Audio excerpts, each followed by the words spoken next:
احسان فرمایا, اس دھرتی پر اپنا رحم فرمایا اور اپنے لکھے ہوئے مقدر کے تحت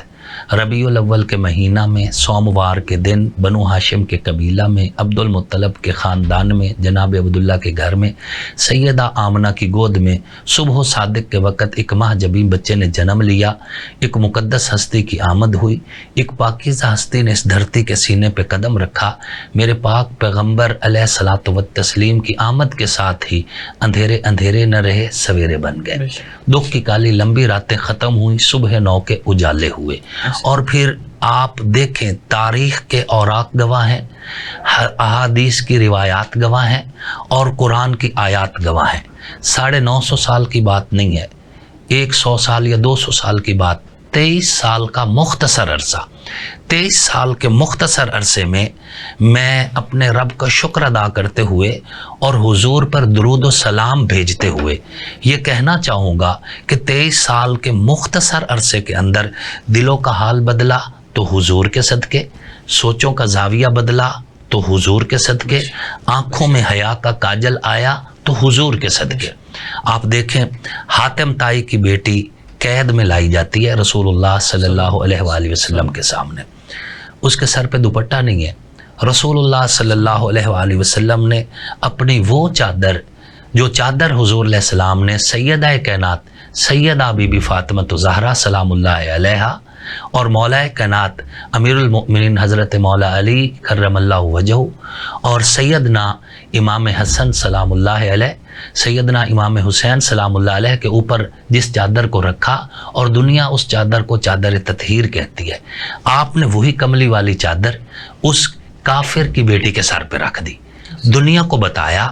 کہ بیٹی تو بیٹی ہی ہوتی ہے, چاہے وہ مسلمان کی ہو یا کافر کی ہو. اس کے سر پہ چادر رکھی اور پھر نوجوان چند صحابہ تھے, ان کی ڈیوٹی لگائی کہ اس بچی کو, حاتم طائی کی بیٹی کو اس کے گھر تک پہنچا کر آئیں. اب راستہ ایک دن کا نہیں ہے, کئی دنوں کا سفر ہے. کئی دنوں کا فاصلہ طے کر کے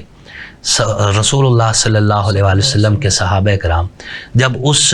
بچی کو اس کے گھر پہنچاتے ہیں تو حاتم طائی کا بیٹا عدی ابن ابی حاتم وہ اپنی بہن کو وصول کرتے ہیں. وصول کر کے گھر میں نہیں لے گیا, علیحدہ کھڑے کر کے اس سے پوچھتا ہے کہ اے میری بہن, تو بھی جوان تھی اور جو تجھے پہنچانے آئے وہ بھی جوان تھے, اور راستہ تو ایک دن کا نہیں ہے, دن کا اجالا بھی تھا, راتوں کا اندھیرا بھی تھا, بیاباں وادیاں بھی تھیں اور سنگلاخ چٹانیں بھی تھیں. مجھے بتائیں کہ یہ جو نوجوان ہیں ان کا بولنے کا انداز کیا تھا, آپ سے ان کا گفتگو کا طریقہ کیا تھا, اور انہوں نے آپ سے رویہ کیا رکھا ہے. بہن سمجھ گئی کہ میرا بھائی مجھ سے کیا پوچھنا چاہتا ہے. اس نے بہن نے اپنے بھائی کے منہ پہ ہاتھ رکھا, اس نے کہا اے میرے بھائی, اللہ کے ان ولیوں کے بارے میں غلط مت سوچ, مجھے اپنے سگے بھائی سے تو اپنی عزت کا خطرہ ہو سکتا ہے, محمد کے صحابہ سے مجھے عزت کا کوئی خطرہ نہیں ہے. اسی لیے میں کہہ رہا ہوں کہ دلوں کا حال بدلا حضور کے صدقے, سوچوں کا زاویہ بدلا حضور کے صدقے, آنکھوں میں حیا کا کاجل آیا حضور کے صدقے, ماؤں کے قدموں میں جنت آئی تو حضور کے صدقے, بہنوں کے سروں پہ آنچل آئے تو حضور کے صدقے, بیٹیوں کو زندگی کی نعمت ملی تو حضور کے صدقے, کعبہ کو قبلہ بنایا گیا تو حضور کے صدقے, یثرب کو طیبہ کا اعزاز ملا تو حضور کے صدقے, یہاں تک کہ عرب کے وہ بادیہ نشین جو نفرتوں کے عادی تھے وہ اپنے حصے کے پانی عین شہادت کے وقت اپنے دوسرے زخمی بھائی کو دینے لگے تو حضور کے صدقے. جو لوگ جس کو اونٹ چرانا نہیں آتا تھا 22 لاکھ مربع میل کا حکمران بنا تو حضور کے صدقے, اور مکہ کا تاجر صدیق اکبر کہلایا تو حضور کے صدقے, جناب عثمان کو ذو النورین کا اعزاز ملا تو حضور کے صدقے, جناب سیدنا حضرت مولا علی کرم اللہ وجہہ کو اگر من کنت مولاہ فعلی مولا کا اعزاز ملا تو حضور کے صدقے, سیدین حسنین کریمین جناب امام حسن والحسین کو اگر جنت کا شہزادہ اور جنتی جوانوں کا سردار بنایا گیا تو حضور کے صدقے, چور چوکیدار بنے تو حضور کے صدقے, راہزن راہبر بنے تو حضور کے صدقے, بگڑے سنور گئے تو حضور کے صدقے, اجڑے آباد ہوئے تو حضور کے صدقے, کائنات ساری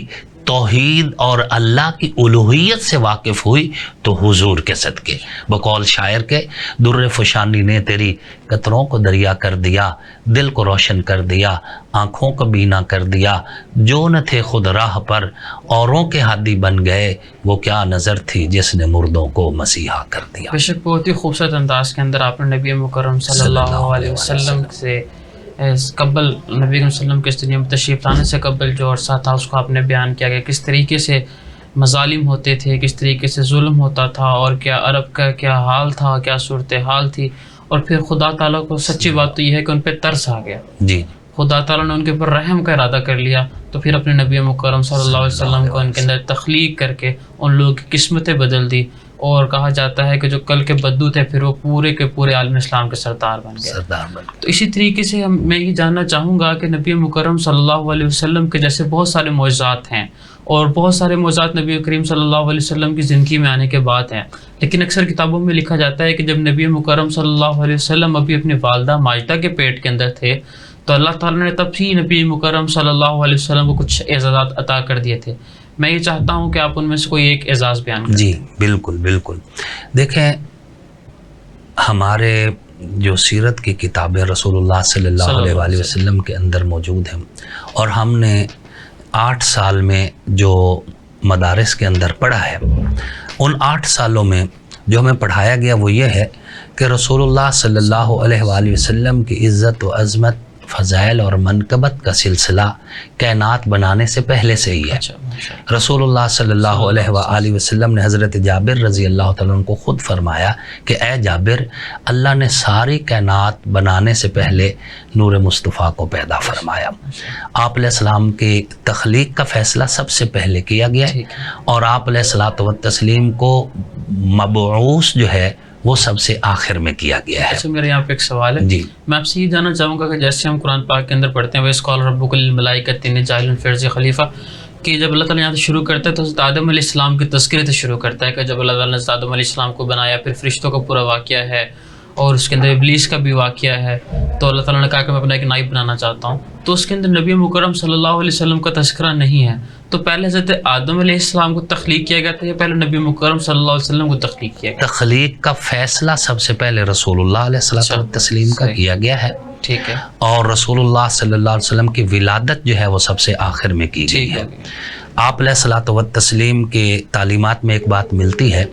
اور وہ یہ ہے کہ جب آدم علیہ الصلوۃ والتسلیم کی روح اور جسم الگ تھے، حضور علیہ السلام فرماتے کنت نبیا وکان آدم بین الروح والجسد، میں اس وقت بھی نبی تھا جب آدم علیہ السلام روح اور جسم کی درمیانی حالت میں تھے، پھر آدم علیہ السلام کی روح اور جسم کو ملا کر آدم علیہ السلام کی صورت میں سب سے پہلا نبی اور سب سے پہلا انسان اللہ رب العزت نے پیدا فرمایا۔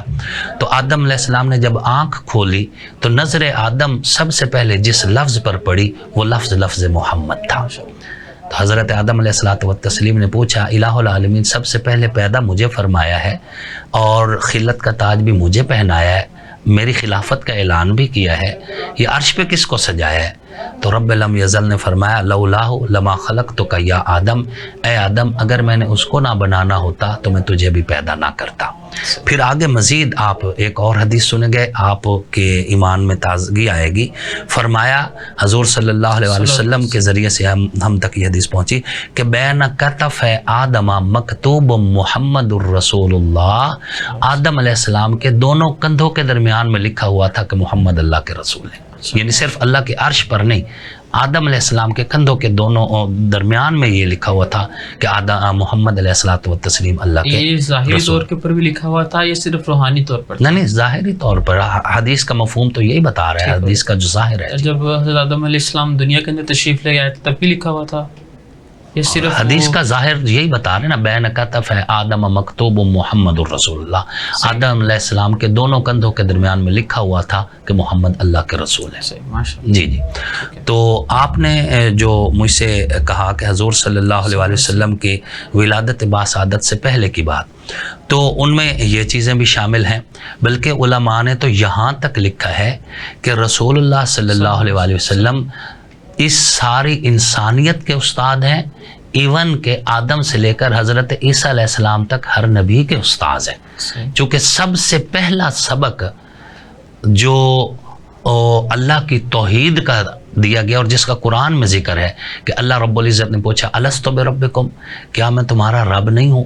ساری روحیں خاموش ہیں۔ مفسرین نے لکھا ہے آدم سے لے کر عیسیٰ علیہ السلام تک تمام نبیوں کی روحیں بھی خاموش تھیں عالم ارواح میں، اور سب سے پہلے روح محمد آگے نکلی اور سب سے پہلے حضور نے فرمایا کیوں نہیں، آپ ہی ہمارے رب ہیں۔ پھر حضور علیہ السلام سے سن کر تمام نبیوں، رسولوں اور پوری انسانیت نے یہ درس جو ہے توحید اس کو دہرایا کہ آپ ہی ہمارے رب ہیں۔ ٹھیک ہے۔ ہاں جی، رسول اللہ صلی اللہ علیہ وسلم کی ولادت باسعادت ہوئی۔ آپ علیہ الصلوۃ والتسلیم کی ولادت باسعادت کی خبر جب حضور صلی اللہ علیہ وآلہ وسلم کے دادا جناب حضرت عبد المطلب کو پہنچی تو وہ دوڑتے ہوئے آئے اپنا پوتا دیکھنے کے لیے۔ جب وہاں پر پہنچے تو گھر میں قدم ہی رکھ رہے تھے کہ خوشبو کے جھونکے نے استقبال کیا، تو وہیں رک گئے کہ حیران ہو کے کہا آمنہ خوشبو لگا رکھی ہے۔ آقا کے آنے سے پہلے عورت کی عدت جو ہوتی تھی نا وہ پورا سال ہوا کرتی تھی عرب میں، تو حضرت عبداللہ کو دنیا سے پردہ فرمائے ابھی سال پورا نہیں ہوا تھا۔ ٹھیک ہے۔ حضور علیہ السلام کی ولادت باسعادت ہو گئی۔ ولادت باسعادت جب ہوئی تو وہ تعجب حضرت عبد المطلب کا وہ بنتا تھا کہ خوشبو کیوں لگائی، چونکہ سوگ کا تقاضا تو تھا کہ خوشبو نہیں لگے گی۔ یہ تو حضور علیہ الصلوۃ والتسلیم کا اس امت کی خواتین پر احسان ہے کہ سوگ کی مدت بھی کم ہوئی ہے اور سوگ کا طریقہ بھی امت پر آسان ہو گیا ہے، وگرنہ پورا سال نہ عورت کسی کے ساتھ ملاقات کر سکتی تھی، نہ کسی جگہ آ جا سکتی تھی، نہ کوئی اجلے کپڑے پہن سکتی تھی، نہ خوشبو لگا سکتی تھی۔ ایک کمرے میں عورت کو جانور کی طرح بند کر دیا جاتا تھا، بیوہ عورت کو، اور اس کے سامنے دور سے روٹی پھینکی جاتی تھی جیسے جانوروں کو پھینکی جاتی ہے۔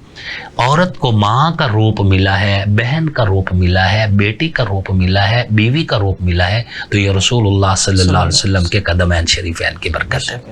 تو حضرت عبد المطلب نے حیران ہو کے پوچھا آمنہ خوشبو لگائی ہے؟ نہیں ابا جان خوشبو تو نہیں لگائی۔ بیٹا یہ خوشبو کہاں سے آ رہی ہے؟ ابا جان یہ خوشبو آپ کے پوتے کے جسم سے آ رہی ہے۔ اور ابا جان خوشبو سے یہ رشتہ میرا بڑا پرانا ہے، جب سے یہ مبارک بچہ میرے پیٹ کے اندر آیا میں سانس لیتی ہوں تو سانسوں سے خوشبو آتی ہے،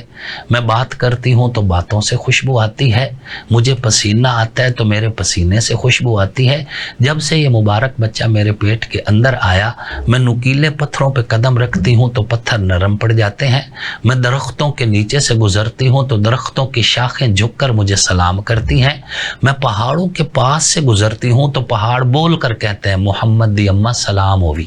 ہاں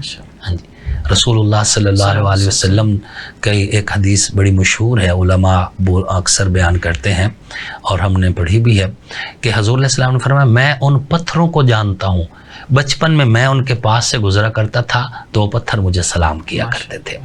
ہاں جی، تو اماں آمنہ فرماتی ہیں کہ ابا جان یہ مبارک بچہ جب میرے پیٹ کے اندر آیا میں کنویں پہ پانی بھرنے جاتی ہوں تو میری ہمراہی عورتیں پانی کے لیے ڈول پھینک کر نیچے سے کھینچتی ہیں، جب میری باری آتی ہے تو پانی اوپر آ جاتا ہے، اور جب سے یہ مبارک بچہ میرے پیٹ کے اندر آیا اس دن سے ہر رات مجھے کسی نہ کسی نبی کی زیارت ہوتی ہے، ہر رات کوئی نہ کوئی نبی مجھے خواب میں آ کے کہتا ہے اب شیری یا آمنہ، آمنہ تجھے بشارت ہو تو نبیوں کے امام کی ماں بننے والی ہے۔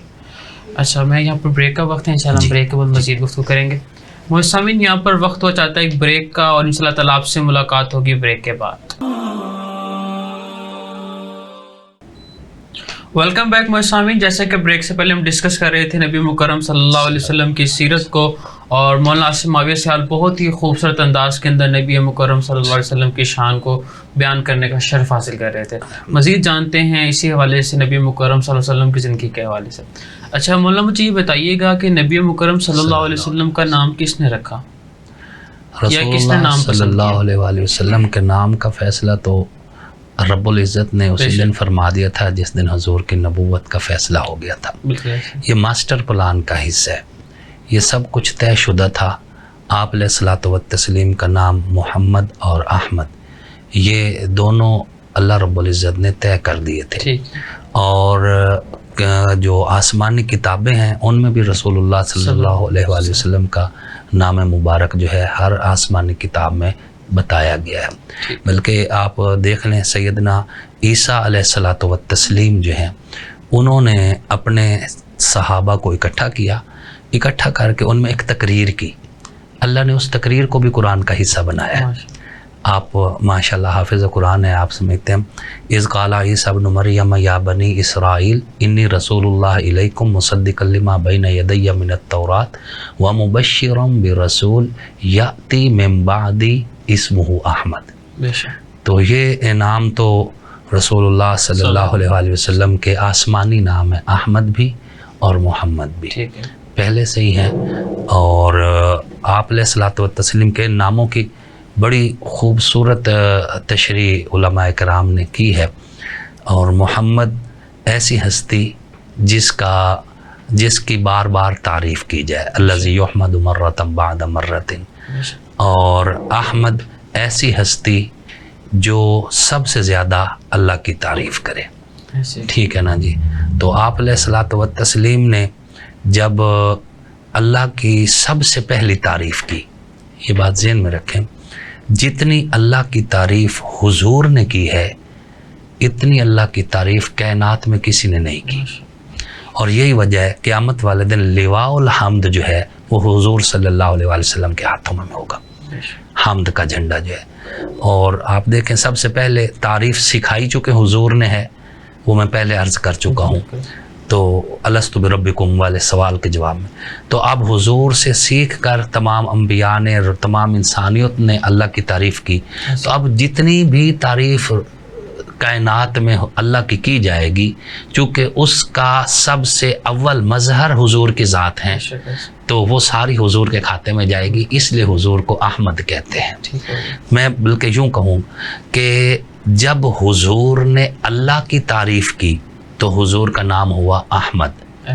اور جب اللہ نے حضور کی تعریف کی تو حضور کا نام ہوا محمد۔ اچھا، ویسے جو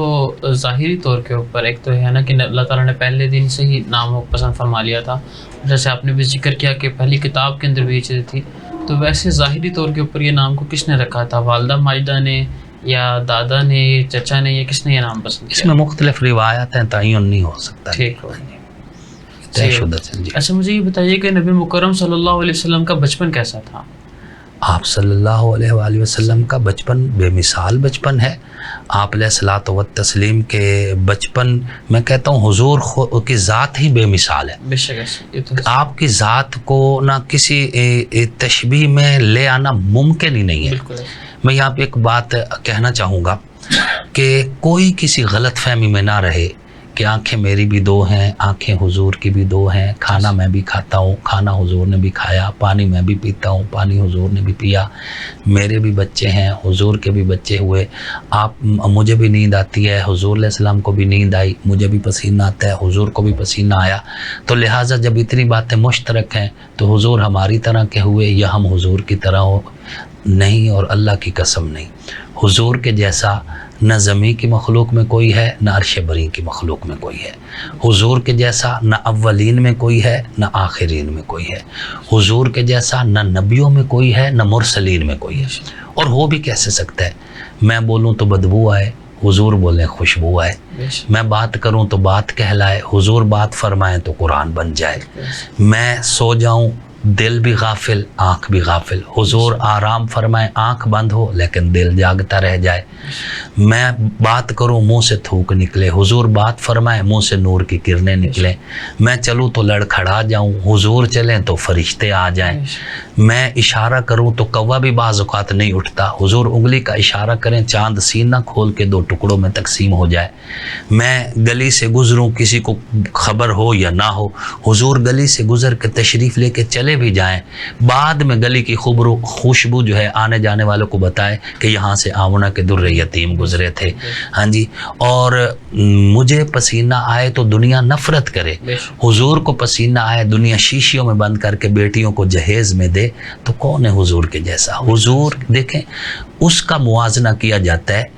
جس کے برابر کی کوئی چیز ہو، بالکل ایسے، اور جس کے برابر کی چیز ہی نہیں ہے اسے کس طرح موازنہ کیا جا سکتا ہے؟ تو آپ علیہ السلام ہر اعتبار سے، ہر جہت سے بے مثل، بے مثال اور باکمال تھے، اور صرف باکمال نہیں، کامل، اکمل اور مکمل تھے۔ میرے پیر و مرشد سید نفیس الحسینی شاہ صاحب رحمۃ اللہ علیہ، لاہور سے ہی ان کا تعلق تھا، اللہ غریق رحمت فرمائے، رئیس الخطاط کے نام سے جانے پہچانے تھے۔ انہوں نے بڑی خوبصورت انداز میں اس محبت کا اظہار کیا ہے کہ اے رسول امی خاتم المرسلین، تجھ سا کوئی نہیں،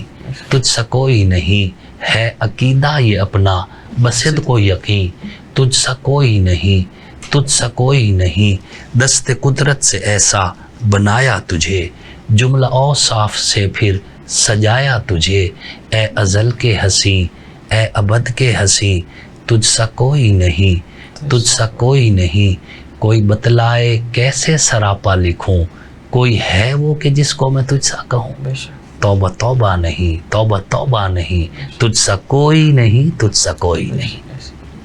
اچھا مجھے یہ بتائیے گا کہ نبی مکرم صلی اللہ علیہ وسلم نے اپنے نبوت کا اعلان کس سال کے اندر فرمایا؟ تب آپ کی عمر مبارک کتنی تھی اور وہ واقعہ کس طریقے سے ہے؟ جی، یہاں پر ایک شبہ جو ہے نا وہ بعض طبقوں کی طرف سے ڈالا جاتا ہے کہ جی اہل و سنت جو ہیں وہ حضور علیہ السلام کو 40 سال کے بعد نبی مانتے ہیں۔ دیکھیں، ہم تو حضور کو کائنات کی تخلیق سے پہلے ہی نبی مانتے ہیں۔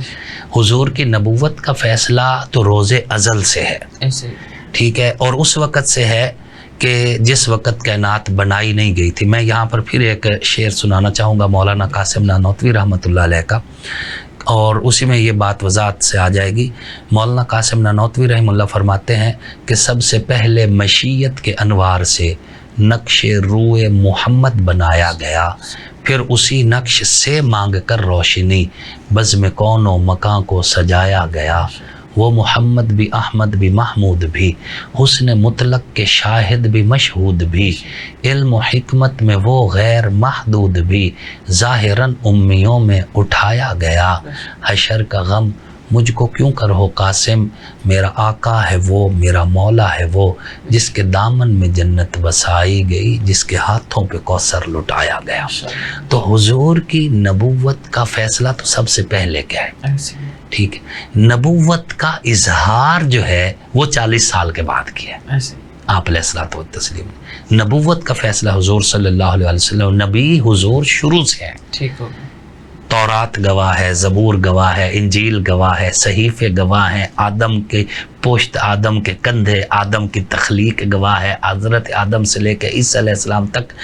ایک بھی نبی ایسا نہیں جس نے اپنی امت کو حضور کا تعارف نہ کروایا۔ میں ذمہ داری سے کہہ رہا ہوں، اور یہ نظریہ مطلب ہے کوئی بھی سیکٹ اس نظریے کا انکاری نہیں جو یہ فقیر اس وقت آپ کے سامنے بیان کر، کوئی بھی سیکٹ پوری دنیا میں مسلمانوں کا کوئی بھی سیکٹ اس نظریے کا انکاری نہیں ہے۔ 1,24,000 کم و بیش انبیاء میں سے جتنے بھی نبی آئے، ہر نبی نے حضور کا کلمہ پڑھا، اور اس پہ گواہ قرآن ہے، لَتُؤْمِنُنَّ بِهِ وَلَتَنْصُرُنَّ۔ ہر نبی کو پابند کیا گیا کہ تم حضور علیہ السلام پر ایمان بھی لاؤ گے، اور لَتُؤْمِنُنَّ بِهِ وَلَتَنْصُرُنَّ۔ یہ نصرت جو ہے نا، یہ نصرت تعارف ہے، یعنی اپنی امتوں میں حضور کا ذکر خیر کرنے کے بھی پابند رہو گے۔ اچھا، میں یہاں پہ مختصر میں چاہوں گا کہ 2-3 سوال ہیں اسی ٹاپک سے ریلیونٹ، آپ نے جواب، پھر ہم مزید آگے چلتے ہیں۔ پہلا تو یہ، کیا نبی مکرم صلی اللہ علیہ وسلم کو جس دن سے نبی مکرم صلی اللہ علیہ وسلم نے ہوش سنبھالا یا پیدا ہوئے، تو کیا نبی مکرم صلی اللہ علیہ وسلم کو اس دن سے پتہ تھا کہ نبی مکرم صلی اللہ علیہ وسلم نبی آخری الزماں ہیں، خاتم النبیین ہیں، محبوب خدا ہیں، یا 40 سال کی عمر کے اندر جیسے آپ اظہار والی بات کریں تب نبی مکرم صلی اللہ علیہ وسلم کو پتہ چلا؟ دیکھیں، رسول اللہ صلی اللہ علیہ وآلہ وسلم نے نبوت کا اظہار تب کرنا تھا جب اللہ نے اجازت دینی تھی، ٹھیک ہے۔ تو نبوت کے جو باب ہیں، نبوت کے جو آثار ہیں، وہ تو رسول اللہ میں بچپن سے ہی تھے، یعنی حدیث شریف میں آتے حضور علیہ الصلوۃ والتسلیم جب پیدا ہوئے، آپ پیدا ہونے سے پہلے کے آثار اما آمنہ بتا رہی ہیں۔ بالکل۔ جب رسول اللہ صلی اللہ علیہ وسلم کی ولادت باسعادت ہوئی تو اما آمنہ فرماتی اس وقت بھی عام عورتوں کو جو درد ذہ ہوتا ہے مجھے نہیں ہوا۔ ٹھیک ہے۔ بغیر کسی داعیہ کے حضور صلی اللہ علیہ وآلہ وسلم اپنے گھر کے کمرے کے اندر آپ کی ولادت باسعادت ہوئی۔ ٹھیک ہے۔ ولادت باسعادت کے فوراً بعد اما آمنہ فرماتی ہیں کہ حضور علیہ السلام نے اپنا سر مبارک زمین پہ رکھ کر سجدہ فرمایا۔ ٹھیک ہے۔ پھر پھر آپ علیہ السلام کے لب مبارک ہل رہے تھے۔ اما آمنہ فرماتے میں نے اپنے کان لگا کر سنے تو رسول اللہ صلی اللہ علیہ وآلہ وسلم کے لب مبارک سے اللہ کی تسبیح بیان ہو رہی تھی۔ یہاں پر میں ایک اور بات بتاتا ہوں، مواہب لدنیہ ایک سیرت کی کتاب ہے، وقت بھی تھوڑا میں آپ کو، اس میں اما آمنہ پھر یہ بات بتاتی ہیں کہ جب حضور علیہ الصلوۃ والتسلیم کی ولادت باسعادت ہو گئی، فرأیت صحابیۃ بیضاء، صحابیہ سین سے ہے، ٹھیک ہے، میں نے ایک سفید رنگ کی بدلی دیکھی، قد اقبلت من السماء، جو آسمان سے تیزی کے ساتھ نازل ہوئی، فغشیتہ، اس نے حضور کو اپنے اندر ڈھانپ لیا، فغیبت عنی، حضور میری نظروں سے غائب ہو گئے، اس بادل میں چھپ گئے۔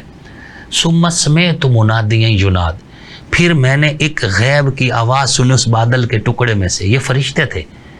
بادل کی شکل، ان سے میں نے ثم سمعت منادیا یناد، پھر میں نے ایک غیب کی آواز سنی،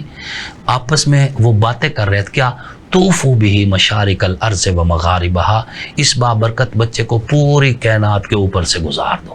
ساری کائنات کے اوپر سے اسے گزار دو، کیوں؟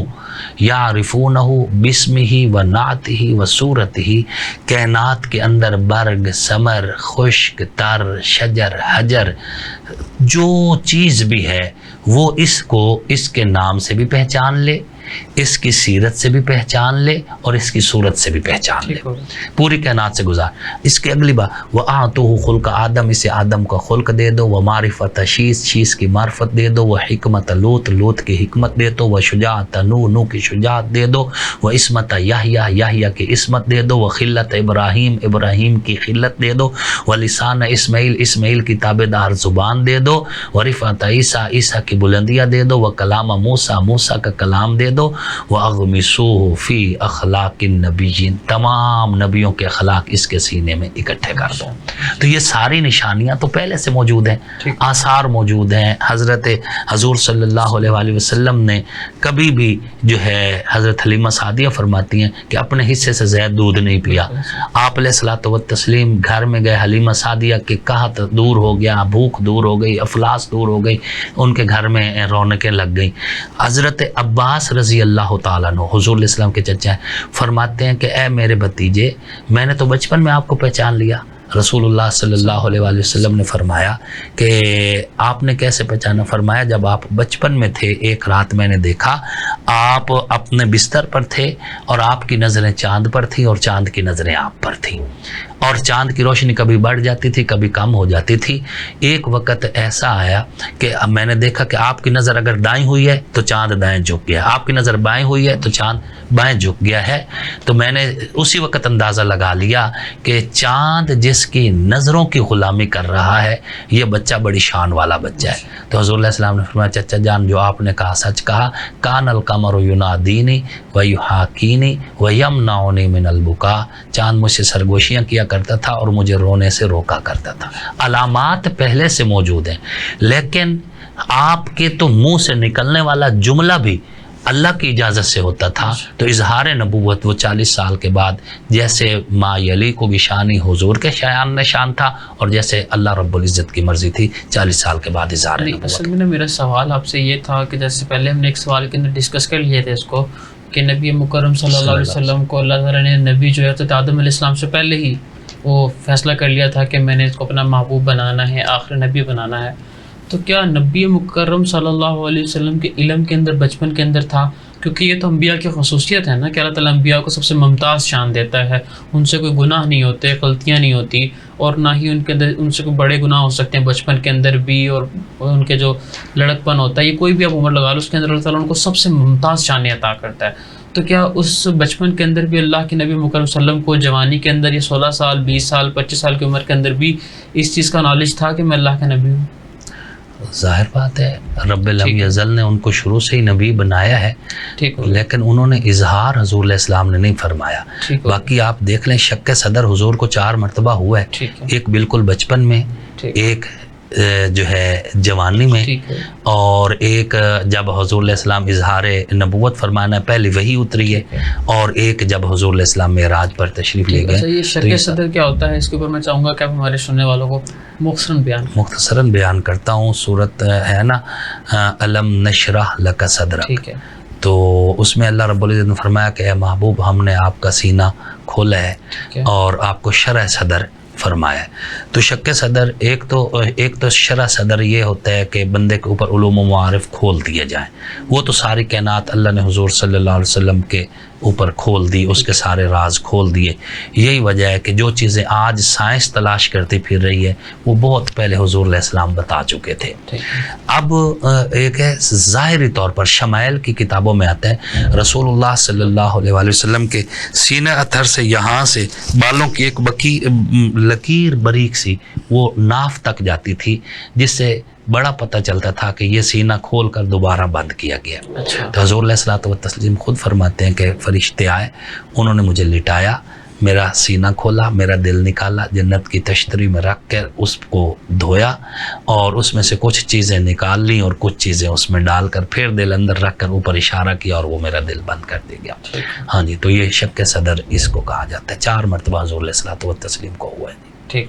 اچھا مجھے بتائیے گا کہ نبی مکرم صلی اللہ علیہ وسلم کی ازواج المطہرات کتنی تھی؟ 11 تھی۔ اور سب سے پہلی شادی کس سے ہوئی؟ اور یہ ساری کی ساری 11 کی 11 محبت کی تھی یا ان میں کچھ ارینج میرجز بھی تھی؟ ویسے تو یہ اللہ تعالیٰ کے حکم سے تھیں کہ اللہ تعالیٰ جب اب نبیوں کو حکم فرماتا ہے، جیسے ہم نے ڈسکس کیا ہے کہ نبی اللہ کے حکم کے بغیر کچھ بھی نہیں کرتے، لیکن ایک ظاہری چیزیں بھی ہوتی ہیں نا، وہ کچھ اسباب بنتے ہیں، اللہ تعالیٰ نے ہر چیز کو اسباب کے ساتھ جوڑا ہوا ہے۔ تو ان میں سے 11 میں سے محبت کی کتنی تھی یا لو میرج کتنی تھی، ارینج میرجز کتنی تھی؟ دیکھیں رسول اللہ صلی اللہ علیہ وسلم کی میں نے پہلے بھی عرض کیا کہ حضور کا ہر فعل اور ہر قول وہ اللہ رب العزت کے تابع ہے۔ اللہ رب العزت نے جیسے چاہا ویسے رسول اللہ علیہ الصلوۃ والتسلیم نے کیا۔ آپ علیہ الصلوۃ والتسلیم کی جو پہلی شادی ہے وہ سیدہ خدیجۃ الکبریٰ سلام اللہ علیہا، جو کہ مطلب ہے آپ علیہ السلام کی پہلی زوجہ مطہرہ ہیں اور ام المؤمنین ہیں، ان کے ساتھ جو ہے آپ علیہ السلام کی پہلی شادی ہوئی، اور اس شادی ہی سے حضور علیہ السلام کی 4 صاحبزادیاں بھی ہوئیں اور آپ علیہ السلام کے صاحبزادگان بھی اسی شادی سے ہوئے۔ نبی مکرم صلی اللہ علیہ وسلم کے کتنے بیٹے ہیں اور کتنی بیٹیاں ہیں؟ رسول اللہ صلی اللہ علیہ وسلم کے 4 صاحبزادے ہیں، ٹھیک ہے، اور آپ علیہ الصلوۃ والتسلیم کے 3 بیٹے جو ہیں وہ ہیں۔ ٹھیک ہو گیا، وہ تینوں کا مطلب بچپن میں ہی انتقال؟ ہاں، بچپن میں ہی انتقال ہو گیا تھا۔ ٹھیک ہو گیا۔ اچھا میں چاہوں گا کہ وقت بھی پروگرام ختم ہو گیا، اب نبی مکرم صلی اللہ علیہ وسلم کی زندگی سے کوئی ایک نصیحت ہمارے سننے والوں کے لیے کر دیں تاکہ وہ نبی وسلم کی زندگی کے اوپر کس طریقے سے عمل کر سکتے ہیں، اس حوالے سے کوئی ایک نصیحت فرما دیں۔ دیکھیں رسول اللہ صلی اللہ علیہ وآلہ وسلم کی ساری زندگی ہی ہمارے لیے نصیحت ہے۔ آپ علیہ الصلوۃ والتسلیم نے فرمایا تم میں سے بہترین انسان وہ ہے جس کا اخلاق سب سے بہترین ہو۔ تو ہم جو مسلمان ہیں اور مسلمان ہونے کی حیثیت سے ہمیں رسول اللہ صلی اللہ علیہ وسلم کی سیرت طیبہ پر عمل کرتے ہوئے اخلاق کے ساتھ اپنے معاشرے کے اندر رہنا چاہیے اور اس معاشرے کو مثالی بنانا چاہیے، اور اپنی چاہتوں کو رسول اللہ صلی اللہ علیہ وسلم کی چاہتوں پر قربان کرنا چاہیے۔ بہت شکریہ محسمین، یہ تھے مولانا عاصم معاویہ صاحب جو بہت ہی خوبصورت انداز کے اندر نبی مکرم صلی اللہ علیہ وسلم کی شان کو بیان کر رہے تھے، اور مولانا عاصم معاویہ صاحب نے بہت ہی خوبصورت انداز کے اندر نبی کریم صلی اللہ علیہ وسلم کی پہلے شان بیان کی، پھر نبی کریم صلی اللہ علیہ وسلم کا بچپن بیان کیا، پھر معجزات بیان کیے، اور پھر جوانی بیان کی، اور پھر نبوت، اور پھر نبی کریم صلی اللہ علیہ وسلم کی شادی کے حوالے سے گفتگو فرمائی۔ بے شک نبی مکرم صلی اللہ علیہ وسلم کی زندگی کا ہر پہلو ایسا ہے کہ ہمیں اس کے اوپر عمل کرنا چاہیے، ہمیں اس کا علم ہونا چاہیے، لیکن نبی مکرم صلی اللہ علیہ وسلم کی واقعات اور نبی صلی اللہ علیہ وسلم کی شان اس قدر بلند ہے کہ اگر ہم سالوں سال بھی گفتگو کرتے رہیں تو وہ بہت کم ہوگی اور وہ ہم بیان نہیں کر سکیں گے سالوں سال کے اندر بھی. تو پھر یہ 40 منٹ کیا چیز تھے. ہم کوشش یہ کریں گے انشاءاللہ تعالی ہم پوری ایک سیریز اس کے حوالے سے اپلوڈ کریں اور باقاعدہ اس کے اوپر 4-5 نشستیں اور بھی رکھیں ربیع الاول کے اندر ہی نبی مکرم صلی اللہ علیہ وسلم کی ذات کے حوالے سے, تاکہ آپ لوگوں کو بھی کوئی فائدہ ہو سکے اور آپ اس کے اوپر عمل کر سکیں. اللہ تعالیٰ سے دعا ہے کہ جو کچھ ہم نے کہا سنا اللہ تعالیٰ ہمیں اس پر عمل کرنے کی توفیق عطا فرمائے. انشاءاللہ تعالیٰ آپ سے ملاقات ہوگی اگلے کسی پروگرام کے اندر. تب تک اپنے میزبان حافظ محمد طلحہ آصف کو اجازت دیجیے. والسلام.